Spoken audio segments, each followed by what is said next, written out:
Shalom, a graça e a paz do Senhor Jesus. Hoje, 30 de setembro de 2024, estamos aí para mais um momento de reflexão.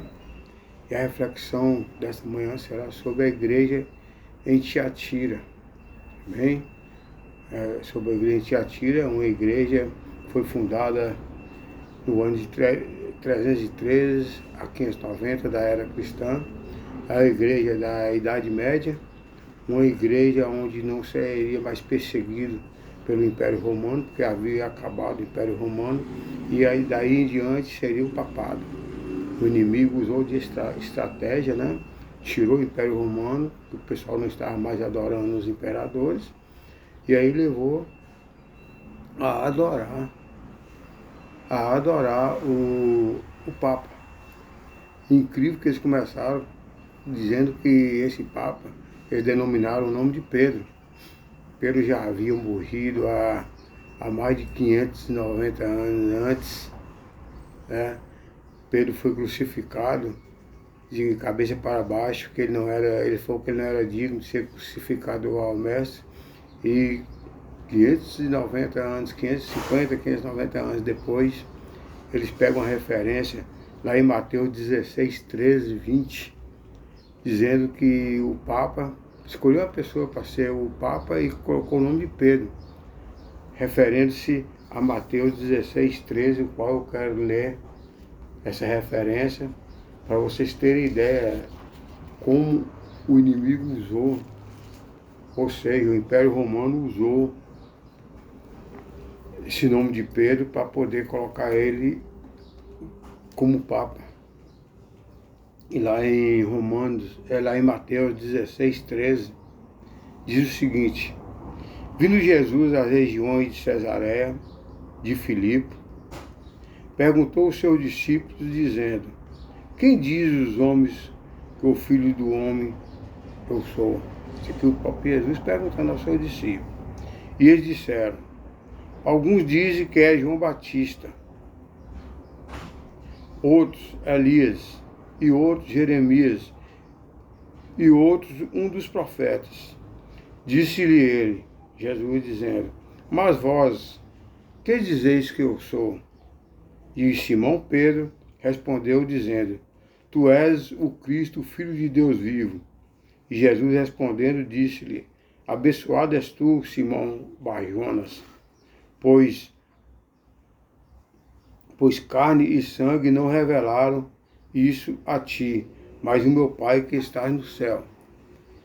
Eu também te digo que tu és Pedro, e sobre esta rocha edificarei a minha igreja, e as portas do inferno não prevalecerão contra ela. Eu te darei a chave do reino do céu, e tudo quanto tu ligares na terra será ligado no céu. Tudo quanto tu desligares na terra também será desligado no céu. Então, a igreja romana pegou esse versículo e colocou o nome do primeiro Papa, que não foi Pedro, é lógico, Pedro já havia morrido há 300 anos atrás, há 500 anos atrás, e ali colocou o nome de Pedro baseado nisso aqui. Mas se você for meditar nessa referência, Jesus está falando que iria usar Pedro como a pedra, né? Que Petra dá o nome Pedro, e edificar a igreja, ou seja, iria começar a igreja primitiva com Pedro. E lá em Pentecoste, né, no livro de Atos, fala a respeito disso, que Jesus usou Pedro, ali o Espírito Santo veio sobre 120 pessoas, e entre as 120 estavam os discípulos, eles encheram do Espírito Santo, e ali Pedro pregou para milhares de pessoas, e a Bíblia relata que 3.000 pessoas se converteram naquele dia. E foi dali que começou a igreja primitiva. Mais tarde foi onde Paulo também se converteu, ou foi transformado, e foi enviado para a Ásia Menor, justamente lá em Éfeso, em Esmirna, em Tiatira, e as demais igrejas que nós vamos conhecer. Então eles pegaram isso aí como estratégia, dizendo que Deus deu a chave a Pedro, que era o Papa, e se tornou o Santo Papa, um homem que não era Pedro, era uma outra pessoa, mas eles colocaram o nome de Pedro, referindo-se ao primeiro papado. Ao todo, foram 266 papas. até o atual. Então eles foram dando nome aos papas. E aí Jesus começa a pregar, a escrever a carta para esta igreja. Essa igreja não fala de líder, tinha líder, mas aqui não refere-se a nenhum líder, refere-se aos membros. Jesus alertando aquele povo que ali naquela igreja havia uma profetisa chamada Jezabel. Não a Jezabel do rei Acabe, a princesa aliás, a rainha do rei Acabe foi do Velho Testamento. Aqui Jesus está referindo-se a uma profetisa de 590 anos da era cristã. Desde aquela época o inimigo usava de estratégia, né? Levantava falsos profetas e ali usava essas pessoas para enganar aos cristãos. E Jezabel foi uma profetisa que a Bíblia relata que ela levava as pessoas daquela igreja a prostituírem. Jezabel, segundo a história, né, fala que ela era uma mulher possessa de demônios, de prostituição, e ela levava esse povo a prostituírem. E aí Jesus leva uma repreensão para os membros daquela igreja, para não deixar se contaminar com aquela mulher. Hoje em dia, infelizmente, não é diferente. Existem muitos falsos profetas, existem muitas falsas profetisas, né? Que entram na igreja como um joio e ali contamina a igreja, justamente nessa área de prostituição. É a área que ela mais atua. Foi dado o nome a um demônio de Jezabel justamente por atuar nessa área de prostituição, de adultério. E aí Jesus vai lá e repreende, nós vamos ver lá em Apocalipse, né? Apocalipse 2, 18 ao 20, a história dessa igreja em Tiatira. Amém?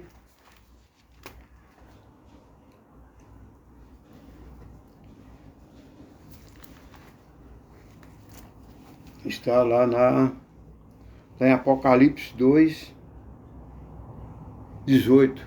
Apocalipse 2, 18 a carta vai ser escrita a essa igreja, como eu falei, não tinha líder. Aliás, tinha líder, mas aqui não menciona nenhum nome de líder, sim aos mesmos, para não se contaminar com Jezabel. E a carta começa dizendo: escreve estas coisas, diz o Filho de Deus, que tem seus olhos semelhantes à chama de fogo e os seus pés são semelhantes ao bronze polido. Aqui Jesus começa a se identificar que é ele, o Filho de Deus, aquele que tem os olhos como chama de fogo, né? Os pés são semelhantes a bronze polido. Aí ele começa a falar: eu conheço as tuas obras, as caridades e o serviço, e a fé e a paciência, que as tuas últimas obras são mais do que as primeiras. Aqui Jesus começa a elogiar, falando, né, que as obras são melhores do que as primeiras. O pessoal são perseverantes, continuam trabalhando nas obras, e ali Jesus reconhece que as obras deles estão crescendo gradativamente e estão sendo melhor do que as primeiras. Mas Jesus aqui repreende e fala: porém eu tenho uma poucas coisas contra ti, porque toleras a mulher Jezabel, que se chama de profetisa, a ensinar a seduzir os meus servos a cometerem fornicação e a comerem coisas sacrificadas a eles. Aí Jesus chama a atenção daqueles membros que falam que tem uma coisa contra eles. Alguns se deixam contaminar, alguns deixam se envolver por essa falsa profetisa, né? Que leva a comerem alimentos a ídolos e a prostituírem. E aqui ele começa dizendo: e eu lhe dei tempo para se arrepender da sua fornicação, e ela não se arrependeu.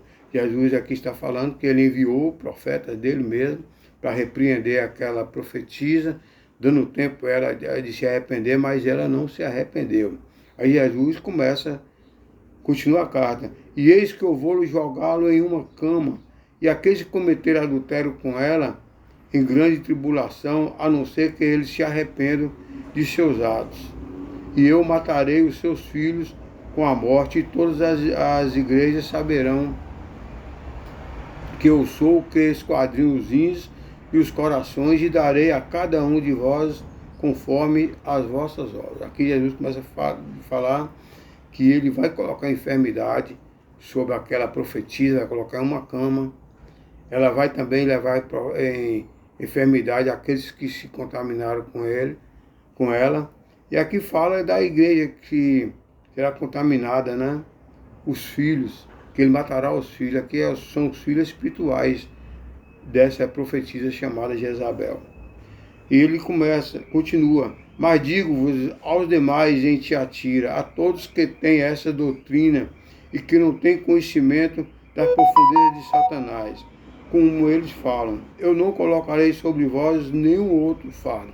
Aqui ele está falando daquelas pessoas que não têm conhecimento, ele dá isso como ignorante, ele não vai julgar essas pessoas, mas aquele que tem conhecimento, ele irá puni-lo, porque a palavra de Deus diz que tudo que é ensinado é cobrado.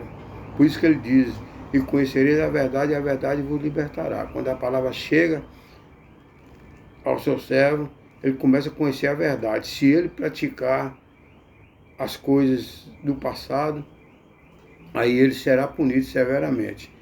Mas enquanto ele não conhece a palavra, ele ainda é considerado como inocente.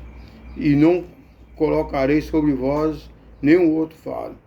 Aí continua dizendo, mas aquilo que vos tende, retém até que venha. Ou seja, aquilo que você tem aprendido, retenha, persevere, até que ele venha, até o dia do arrebatamento.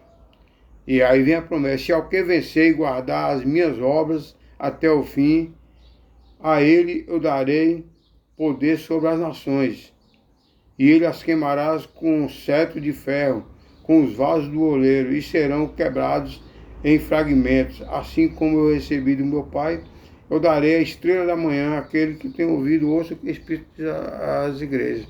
Aqui o Senhor tem essa promessa para a gente perseverar, reter aquilo que não presta, né?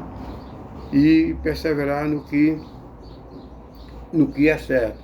Muitas pessoas comentam, né, que diz que as pessoas que são salvos para sempre. Uma vez salvo para sempre. Mas não é bem assim. Uma vez salvo para sempre, no meu conhecimento, será no dia do julgamento. Ali sim, quem for salvo será salvo eternamente. E quem não for salvo será lançado no lago do fogo. Mas enquanto nós estivermos nesse mundo tenebroso, nós teremos que permanecer fiel ao Senhor. Né? Lá em Apocalipse 3:5 fala, e aquele que permanecer até o fim, jamais lançarei fora, jamais riscarei o seu nome do livro da vida. Apresentarei ao meu Pai diante de seus anjos. Então é bem claro que ele não vai riscar o nosso nome do livro da vida, ele vai apresentar ao Pai.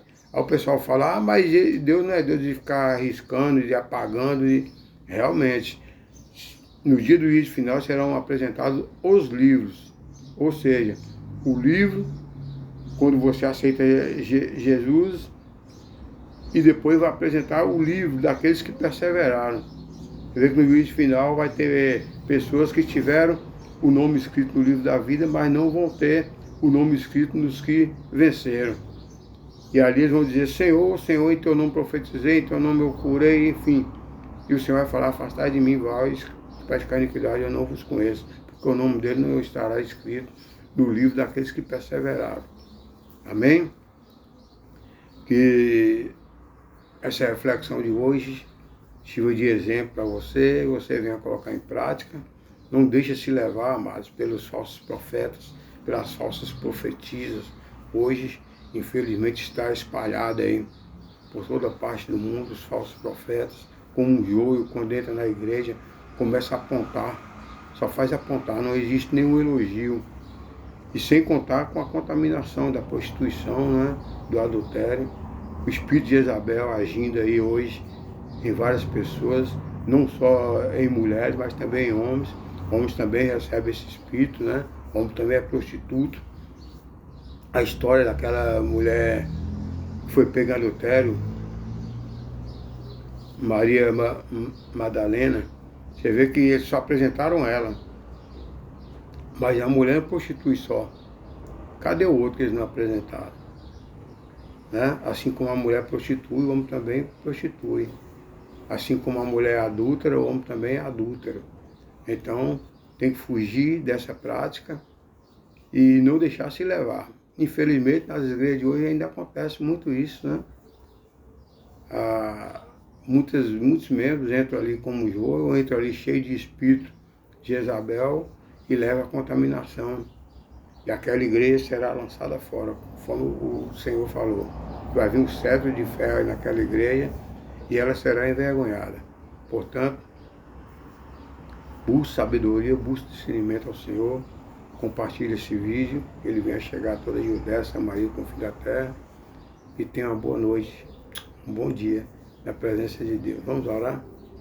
Maravilhoso Deus, eterno Pai, te damos graças, te agradecemos, Pai, por essa reflexão, que nós venhamos a ter sabedoria e discernimento, e não nos deixarmos levar pelos falsos profetas, pelas falsas profetisas, não nos envolvermos com adultério, com prostituição, Pai.